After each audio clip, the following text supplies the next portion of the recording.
Datangnya dari selatan tanah air, daripada negeri Johor, menumpang di PRP sebenarnya ini, mengambil kesempatan untuk berbicarakan perkara-perkara yang boleh orang sebenarnya ambil beberapa perkara yang boleh digunakan untuk memilih siapakah wakil rakyat yang bakal mewakili suara saudara-saudari sekalian dalam tempoh masa beberapa hari lagi.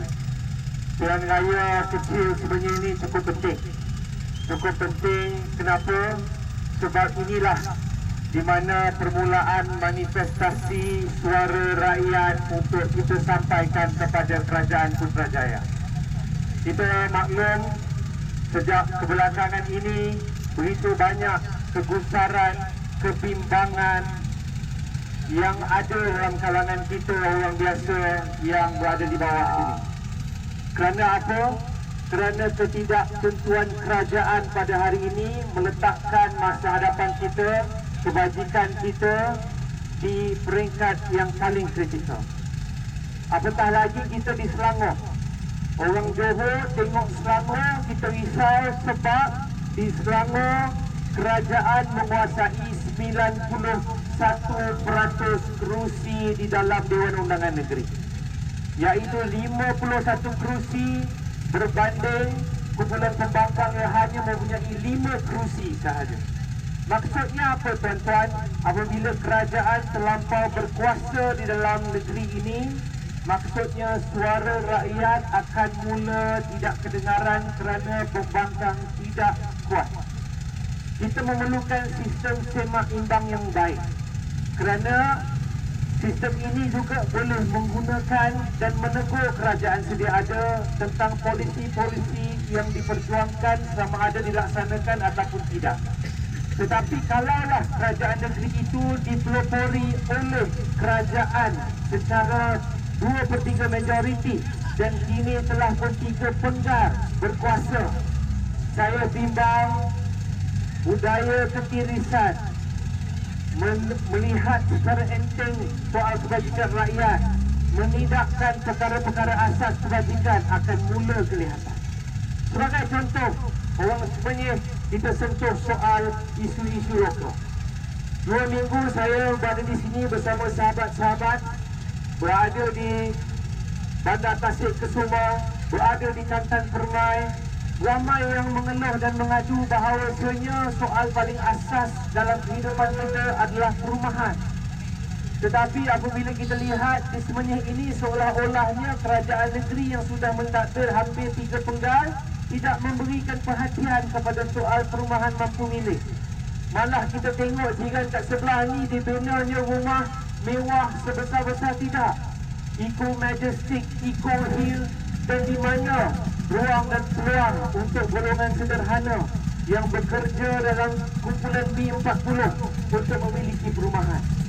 Akhirnya kita berada di pinggiran. Kita ditolak semakin jauh daripada pusat-pusat bandar. Kita ditolak jauh daripada pusat aktiviti ekonomi yang menjadikan daya saing kita juga kurang baik. Akhirnya kita juga hanya boleh berniaga secara kecil-kecilan. Daya saing kita juga semakin terancam. Dan ini menjadi kebimbangan. Kerana apa? Kerana kerajaan Selangor pada Februari 2018, apa dia kata? Dia memansuhkan 8 projek rumah Selangorku pada ketika itu. Atas alasan apa? Atas alasan kontraktor tidak boleh menepati syarat. Atas alasan rakyat tidak berkemampuan.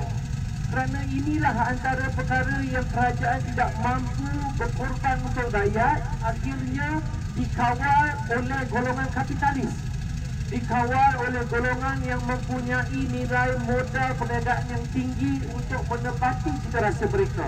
Sebab itu banyak rumah-rumah yang besar. Di mana rumah untuk orang yang susah, untuk orang yang sederhana, untuk orang golongan kita ni yang muda. Kami ni ramainya kumpulan yang berumur 20 hingga ke 35 tahun yang baru sahaja menceburi dalam bidang pekerjaan nak beli rumah. Takut tengok dekat Selangor, rumah mesti 500,000 ke atas, 700,000 ke atas. Nak pergi Kuala Lumpur berjuta-juta. Tapi kerajaan bagi orang muda apa? Bantuan sara hidup RM100. nak beli apa RM1 untuk dikatanya mengurangkan kos sara hidup. Akhirnya kita ini hanyalah dilihat sebagai salah satu penyumbang kepada sokongan politik apabila diperlukan oleh mereka. Itu soal yang pertama, perumahan. Soal yang kedua, di sebenarnya kita bersoalkan di mana peranan pihak berkuasa tempatan. Majlis Pembandaran Kajang. Kita tengok soal kebersihan di sini. Kalau kawasan rumah orang yang ada kebanyakan peruntukan, bersih, lampunya terang benderang. Di kawasan rakyat biasa, sampahnya tidak diindahkan, lampunya dibiar digelapkan.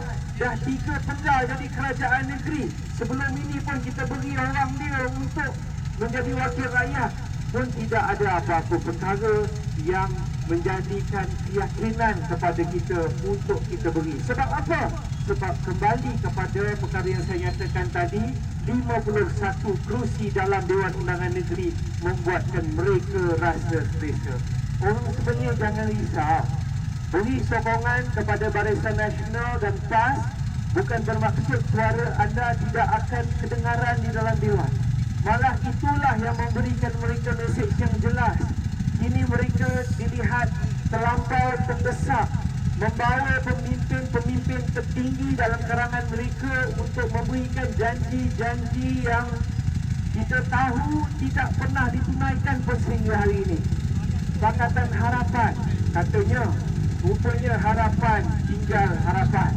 Itulah sebenarnya yang ada, yang kerajaan hari ini berikan kepada kita. Harapan 100 hari janji, harapan untuk kita jadikan negara kita the new Malaysia. Tapi akhirnya apa? Harapan tinggal harapan. Jadi kita tidak mahu jadi rakyat yang terlampau menaruh harapan, akhirnya kita kecewa. We don't want to be the angry society. We want to be a society that is well covered by welfare. Kita nak ada kebajikan masyarakat yang dibela oleh kerajaan. Wakil rakyat yang aktif, boleh turun, boleh bersama, boleh melihat sendiri setiap perkara yang rakyat memerlukan. Bukan hanya masa pilihan raya saja baru nampak.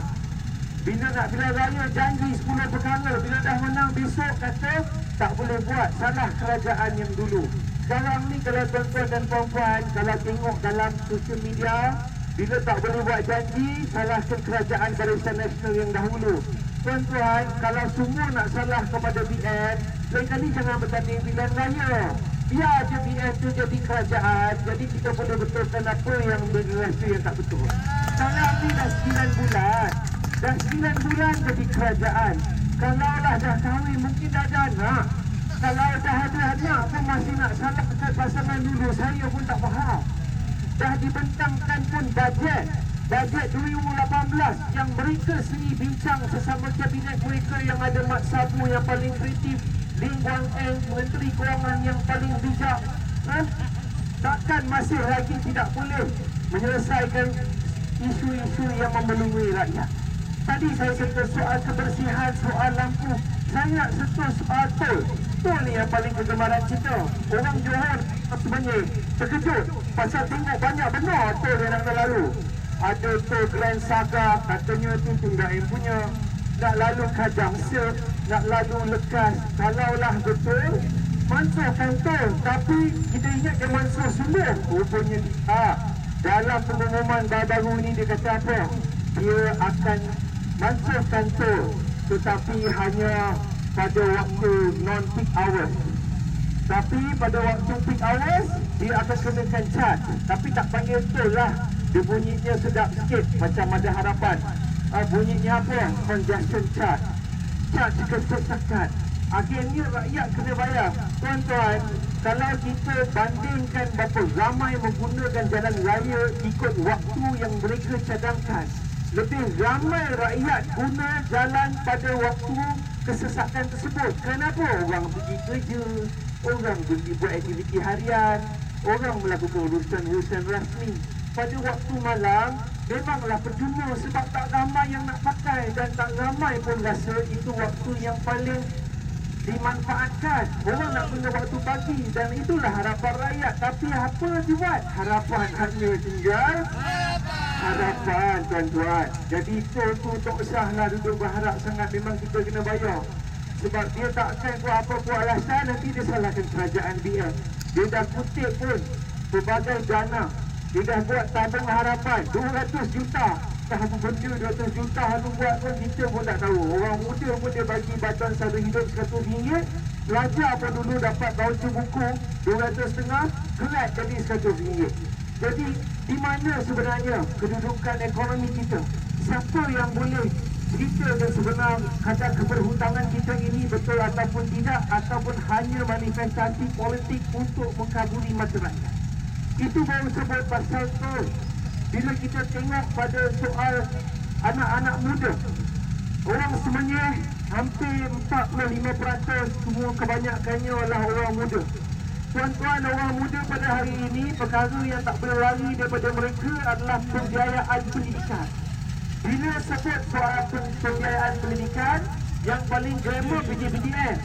Tapi bila sebut PTPTN, dulu yang paling lantang, yang paling garang, macam Panglima Perang, Kumpulan Pakatan Harapan. Dia minta pendidikan percuma, dia minta kebebasan akademik, dia minta segala-gala ruang dalam pendidikan ini diberikan akses. Tetapi hari ini apa?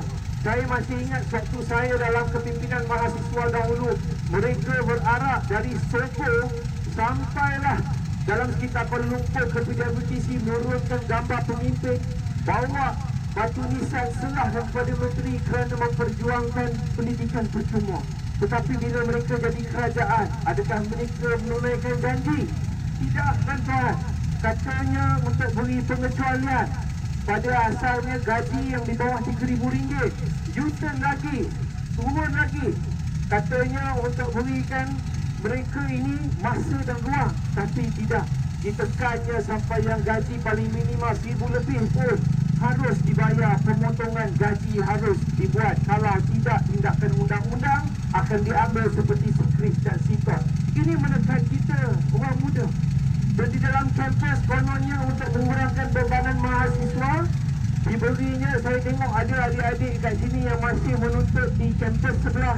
Dulu masa kerajaan Barisan Nasional memerintah, kita beri bantuan RM250. RM250 ni apa yang boleh digunakan dalam skim voucher buku satu Malaysia? You boleh beli, boleh photostat, nota tu banyak. RM100, 2 nota je tak? RM100 apa lagi, bahkan kat kafe seminggu dah selesai. Jadi nampaknya mahasiswa ni hanya sebagai undi kepada mereka yang akhirnya mereka kecewakan. Dan yang paling kita bimbang, Menteri Syed Saddiq katanya untuk mengurangkan nilai kadar pengangguran. Tetapi bila kerajaan Pakatan Harapan mengambil alih, mereka telah mengumumkan untuk mengurangkan, mengecilkan saiz kerajaan. Yang paling terkini 30,000 penjawat awam telah dilucutkan jawatan. Maknanya apa? Bukan menambah peluang pekerjaan, maksudnya dia makin mengurangkan peluang pekerjaan, malah menambah nilai pengangguran. Dan bila Tun Dr. Mahathir mengumumkan supaya saiz kerajaan dikecilkan, maksudnya lebih ramai lagi lah orang yang akan dibuang kerja dalam sektor awam. Dan ini amatlah membimbangkan. Dan secara keseluruhannya kita tidak nampak adakah Pakatan Harapan ini mampu membawa dan menjuarai suara kita sebagai rakyat untuk bergerak ke arah negara yang berkemajuan dan berkebajikan. Akhirnya rakyat terhempit dan tersepit dalam perkembangan politik sedia ada. Dan akhirnya rakyat berpolitik hanya didendangkan dengan janji-janji dan alasan demi alasan kita dibiarkan. Saya cukup kesian dengan calon daripada kawan sebelah sana, namanya Aiman. Saya cukup puji kerana keberanian Pakatan Harapan meletakkan calon berumur 30 tahun. Tetapi apa yang kita lihat, calon ini akhirnya tidak disambut oleh pemimpin mereka sendiri. Manifesto untuk membina hospital di sini, dia kata kalau dia menang dia nak dengar hospital. Tetapi hari keesokannya Menteri Kesihatan Datuk Dr. Zul kata apa? Manifesto itu tidak munasabah. Malulah. Macam mana ni? You letak calon orang muda, you sambutlah dia sikit, bagilah dia muka, bagilah dia credibility, dia baru nak tanding. Besok you dah palam dia, mana dia nak letak muka? Itu yang sampai dapat ada idea. Besok keluar, kalau menang 2 hari bulan Mac, besok selesai semua masalah. Orang menang semua ini. Macam gini susah kita. Akhirnya calon ini yang muda 30 tahun ini yang sepatutnya kita raikan, sepatutnya kita sokong, akhirnya jadi bahan jenaka, jadi bahan gelak. Saya kesian sebab umur dia lebih kurang dengan saya, tetapi dijadikan hanya boneka dan tunggangan. Dan inilah Pakatan Harapan, menggunakan orang muda untuk mengkabuli mata rakyat, tetapi pemimpin mereka di atas sana mengikuti segala janji yang orang muda harapkan. Orang muda jangan mudah terbuai dengan Pakatan Harapan, kerana harapan akan tinggal.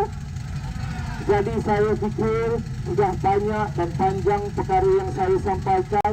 Orang semuanya bijak-bijak belaka, sudah mempunyai perkara dan kriteria yang di dalam diri mereka untuk mereka pilih siapa yang boleh mewakili mereka.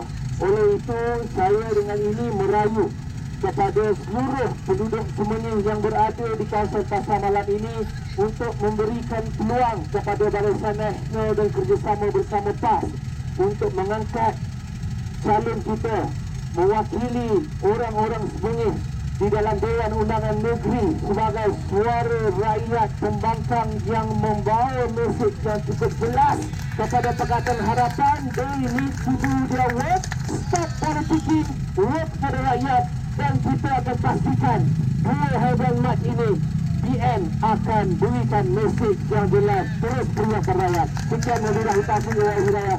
Wassalamualaikum warahmatullahi wabarakatuh.